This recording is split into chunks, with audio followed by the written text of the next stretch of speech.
지난달 우유의 소비자 물가 지수는 122.03을 기록했습니다. 지난해 같은 달보다 14.3% 증가한 수치로 2009년 8월 이후로 가장 높았습니다. 요거트 등 발효유도 14.7% 올랐고 아이스크림도 15.2%나 오르면서 밀크플레이션이 현실화했습니다.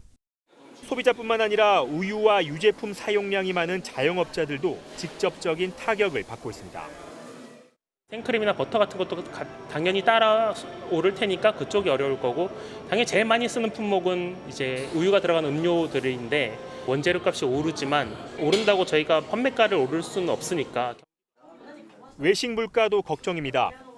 최근 주류업계가 잇따라 출고가를 인상한 만큼 일반 식당에서의 술값 상승폭은 더 커질 전망입니다.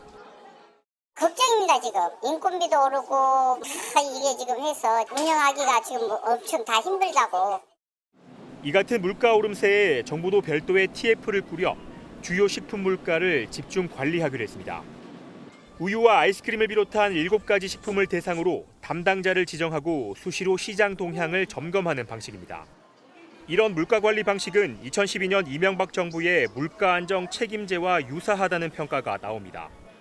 당시 정부는 1급 공무원이 서민 생활과 밀접한 주요 품목의 물가 관리를 직접 책임지도록 했습니다.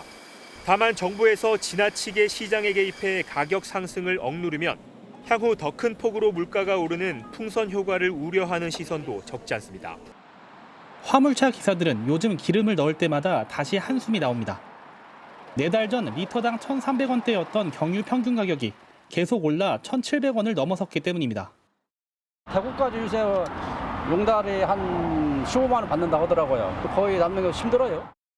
휘발유도 리터당 1,800원 턱밑까지 치솟았습니다. 과일 역시 폭염과 태풍 여파로 생산량이 줄어 사과는 1년 전보다 54%, 복숭아도 40% 넘게 가격이 뛰었습니다. 지난달 소비자 물가는 1년 전보다 3.7% 상승하면서 5개월 만에 가장 큰 상승폭을 보였습니다. 앞으로가 더 걱정입니다.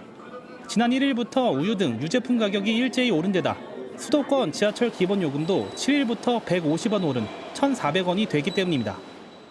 정부는 이번 달부터는 물가가 안정화될 것으로 보인다면서도 유류세 인하 2달 추가 연장 등 여러 조치를 준비 중입니다.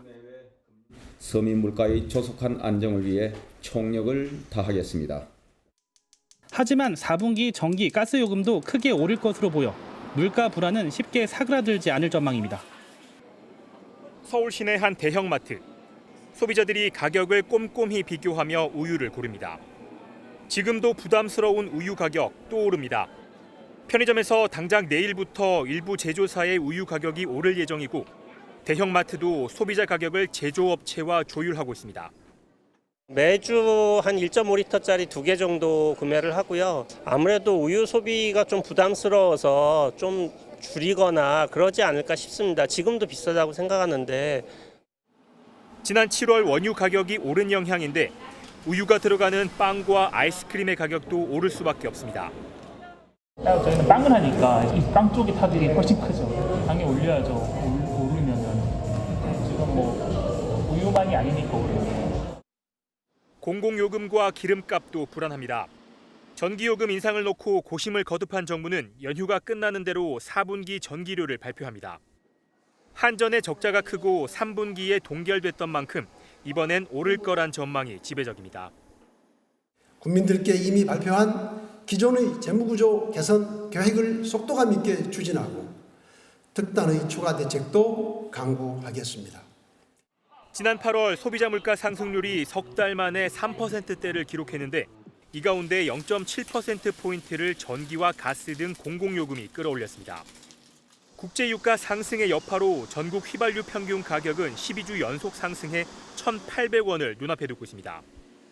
정부는 올 하반기 물가 지표를 2%대까지 낮추겠다는 구상이지만 당분간 고물가 기조는 계속될 것으로 보입니다.